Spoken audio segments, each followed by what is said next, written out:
如果你被丧尸咬了，身体会有怎样的变化？首先你会发高烧，然后体温急速下降，你的温度会和尸体一样，最后睁眼时，恭喜你完成丧尸变身。但是咬你的丧尸是个素食主义者的话，那你就会像老朴一样，一夜回春，皮展开了，白发变黑了，连尿尿都能射出直线了。因为这只丧尸谁都打不过，咬老朴属于狗急跳墙。这个小伙吃了有问题的药，蒙头蒙脑的成为僵尸后，游荡到了老朴村里，对着大妈发动攻击，被直接无视；对着狗子下手，被追了一路。好不容易碰到一个朴小妹，看起来身软力娇，一推倒，结果伸手一扑，还没挨到人就被踢了裆，跟小妹一起躲狗子，还被朴大开的卡车撞出了一个完美的抛物线。溜到厕所躲着吧，又让老朴给遇到了。丧丧寻思，我干不过青壮年，总能欺负老年人吧。结果啃了一口老朴的脑瓜子，就被老朴手里的皮刷子给上了堂爱的教育。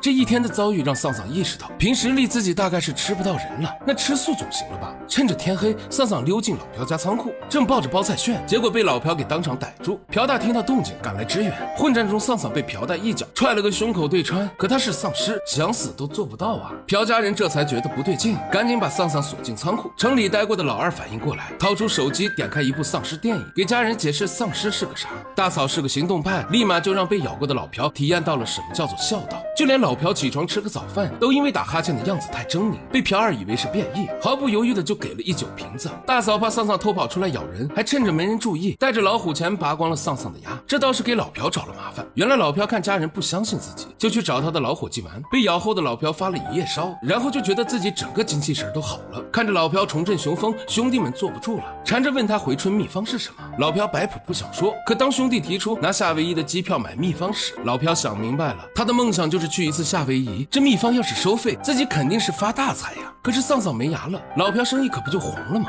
老朴带着兄弟们来到自家仓库，丧丧没牙就给他现装一个，再让老伙计们排队被咬。但丧丧面对送到嘴前的人肉，或许是对人类有了点心理阴影，死活不愿意张口了。最后还是大嫂给人挤上了番茄酱，丧丧才下了嘴。只过了一夜，老头们纷纷重回壮年，在田埂上奔跑欢呼，还让老朴本不富裕的小家财源滚滚。但老朴的梦却没圆，因为家里的经济权在大嫂手里，大嫂的武力值又太高，为了梦想，老朴只好半夜卷走全家财产，飞往梦想中的夏威夷。但这也不影响大家赚钱。朴家有个回春神仙的事，第二天就传遍了村庄，大家提着镰刀锄头就来给朴家送钱。回春的男人越来越多，甚至连镇上的人都来到老朴家门口，拿着回春的号码牌排队等着被咬一口。脱贫致富奔小康的老朴家直接把丧丧当成了家人。朴大把老朴的房车搬进仓库，当做丧丧的小屋，还送了一副全新假牙。小妹带丧丧去镇上，一通打扮后，小帅帅的都能被当成 idol， 一家人还一起拍照吃饭，确实是把丧丧当做了自己人。但小妹却在饭后瞎溜达的时候，意外听到朴二偷偷联系城里的研究所，要把丧丧卖了，还要解剖研究。如果丧尸只吃素，他们会有多惨？丧丧不仅是个喜欢吃素的丧尸，他咬人一口还能让男人们重回巅峰。老朴靠丧丧赚到了圆梦的钱，一家老小也靠他脱贫致富。但朴老二心眼，想偷偷把丧丧卖给研究所，再独吞卖丧丧的钱。丧丧刚到朴家，朴二就开车想把他带走，结果还没出村，就因为超速被巡警拦了。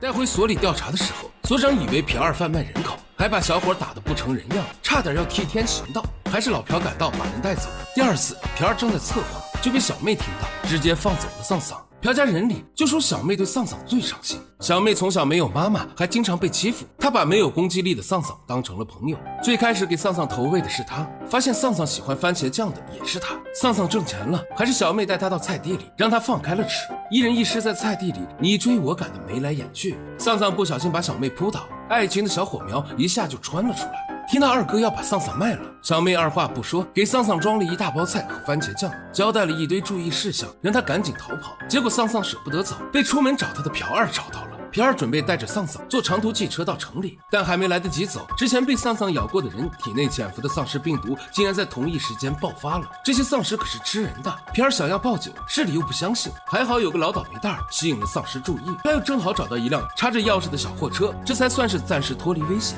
老朴家里可就没这么舒服了，村里的丧尸越来越多，从教堂到车站，从商铺到街道，老朴家门外加油站的丧尸也逐渐聚集起来。可大嫂快要生产，大家还不能逃跑。还好朴二在丧丧刚来的时候写了一本丧尸完全手册，三人刚刚武装好自己，丧尸就闯进了家门，只能且战且退的溜到仓库房顶。但用不了多久，丧尸多半能爬上来。还好这时朴儿历尽千辛万苦，装备齐全的开车回来，看到大哥小妹都被包围，朴儿立马掏出了特制烟花 AK， 对着丧尸们就是一阵射击，就好像是一个踩着七色祥云的盖世英雄。但他忘了这里是加油站，被朴大提醒之后反应过来了，结果还把车给点了。还好丧尸们对光有种执念，全往着火的车上扑。不管朴儿了，他也趁机逃到了仓库，和大哥小妹会合。谁知小货车上还有大型烟花，点燃后绽放在夜晚的天空，绚烂又美丽。可这对丧尸来说，不就是一支穿云箭，千军万马来相见吗？一家人躲在仓库里，看着家门口丧尸越聚越多。大嫂的羊水还在这紧要关头破了。朴儿脑子一转，找到哥哥，我们可以开着家里的大卡车，拖着大嫂待着的房车走啊。朴他想都没想就觉得不行，门口密密麻麻都是丧尸，一出门必备啊，这怎么上车嘛？朴儿拿出丧嫂穿过的衣服，笨蛋，打不过就加入啊。家门口全是丧尸，仓库里还有个临产的孕妇。被困住的这家人唯一的战斗力只有2个男人，可他们连武器都没有，这要怎么突围？只见朴大、朴二哥俩把自己伪装成丧尸，溜到了卡车上。结果朴二上来就摁到了车灯，不止一下吸引来所有丧尸。朴大还发现自己没把卡车钥匙带上，关键时刻朴小妹出场了。他手提除草机，好像杀神附体一样出现在了卡车前，上来就搞掉了丧尸的一只胳膊。面对一拥而上的丧尸，作为女主肯定不会轻易口袋。紧要关头，我们的丧丧回来了，他挡在丧尸和小妹中间。在一段传统的韩式唯美旋转长镜头后，朴家人的机会出现了。只见一个不长眼的丧尸跑到了房顶，绊到一堆电线，瞬间引发了整个加油站的电力短路。加油站一下升级成舞厅，到处都是小规模的爆炸，还有忽明忽暗的霓虹灯。顶楼丧尸就突然迎来了师生中的高光时刻。现在他是天空中最亮的星，是舞厅里最耀眼的 DJ， 是楼下丧尸们的蹦迪指挥。